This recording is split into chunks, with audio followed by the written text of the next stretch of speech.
Bonjour et bienvenue sur Étoile de Bethléem. Je suis le père Ludovic Nobel, missionnaire de Bethléem et bibliste.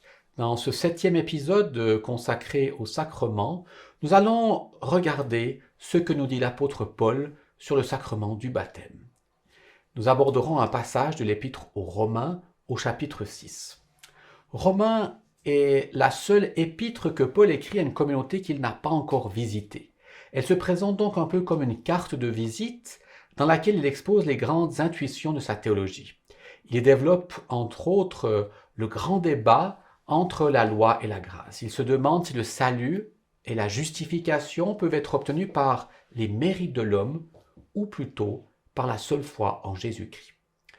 Par les nombreux liens avec des membres de la communauté de Rome qu'il évoque au chapitre 16, à la fin de l'épître, il est bien probable que Paul connaissait les questions, les doutes des Romains. Comme les membres des églises qu'il a fondées, les Romains se demandent en quoi consiste cette vie nouvelle des baptisés, alors que ce monde dans lequel ils vivent est encore lourdement marqué par le péché, la faiblesse humaine.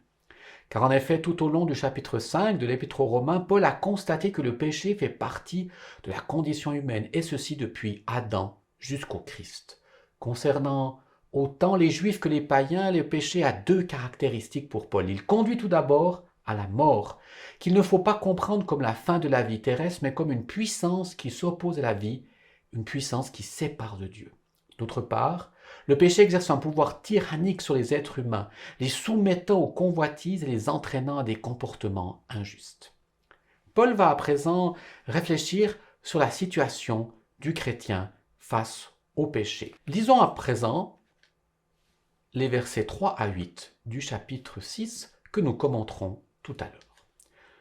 Ne le savez-vous pas? Nous tous qui par le baptême, nous avons été unis au Christ Jésus, c'est à sa mort que nous avons été unis par le baptême. Si donc par le baptême, qui nous a unis à sa mort, nous avons été mis au tombeau avec lui, c'est pour que nous menions une vie nouvelle, nous aussi, comme le Christ qui, par la toute-puissance du Père, est ressuscité d'entre les morts.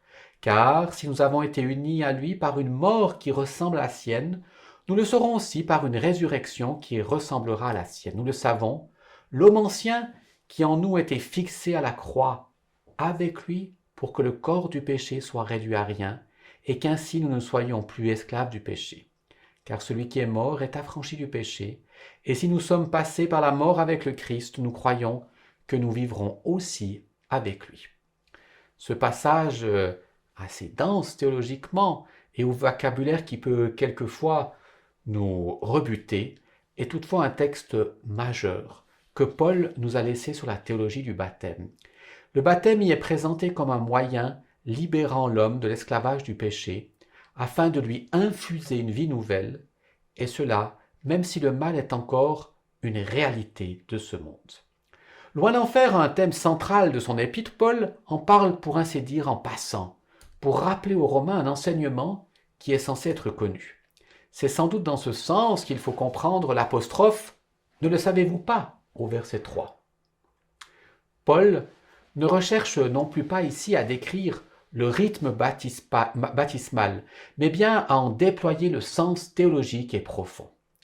Pour bien comprendre cela, faisons d'abord un bref rappel du rite baptismal tel qu'il était pratiqué à l'aube du christianisme.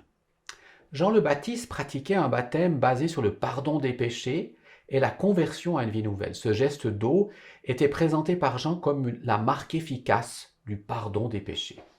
Pour le judaïsme officiel d'alors, une telle croyance constituait une grave déviance, car seul le grand prêtre, au jour du grand pardon, au Kippour, pouvait remettre les péchés. Le baptême d'eau était néanmoins en de rares cas pratiqué dans le judaïsme qui le consignait à un rite d'initiation réservé aux prosélytes qui se convertissaient au judaïsme. Bien que Jésus ait reçu le baptême de conversion des mains de Jean-Baptiste, il semble qu'il ait délaissé par la suite cette pratique et ne lui ait pas accordé d'une grande importance. Ce geste accordant le pardon de Dieu fut toutefois peu à peu repris par les premiers chrétiens et administré selon des rites et des compréhensions diverses. Quel sens fallait-il accorder à ce geste d'eau alors que dans le milieu judéo-chrétien, le rite de la circoncision continuait de signifier l'entrée dans le peuple de l'Alliance. Pouvait-on le reconnaître comme un geste de pardon, puisque désormais le salut vient uniquement du Seigneur? Pouvait-on christianiser le baptême? Pour tenter de répondre à ces questions, regardons à présent ce que Paul nous dit d'un peu plus près. Paul, dans ce passage de l'Épître aux Romains, rappelle que le baptême nous incorpore au Christ. Se souvenant de sa propre expérience sur le chemin de Damas, l'apôtre décrit ici le baptême comme une rencontre symbolique avec le Christ mort et ressuscité. Il y a une communion de destinée entre le Christ et le baptisé. Le rite crée une relation à la personne même de Jésus, au Christ mort en croix. Ainsi, chaque baptisé suit l'itinéraire du Christ crucifié, mort et enseveli avec lui.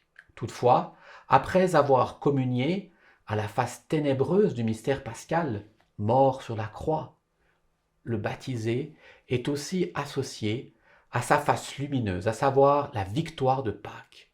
C'est dans la vie nouvelle que cette victoire se manifeste dans la vie du croyant. Il faut comprendre par là une vie différente, en harmonie avec son statut de nouvelle création. Ainsi, mort avec le Christ, le baptisé se relève afin de mener une vie nouvelle et d'avoir part à la résurrection du Christ, nous dit Paul au versets 3 et 4.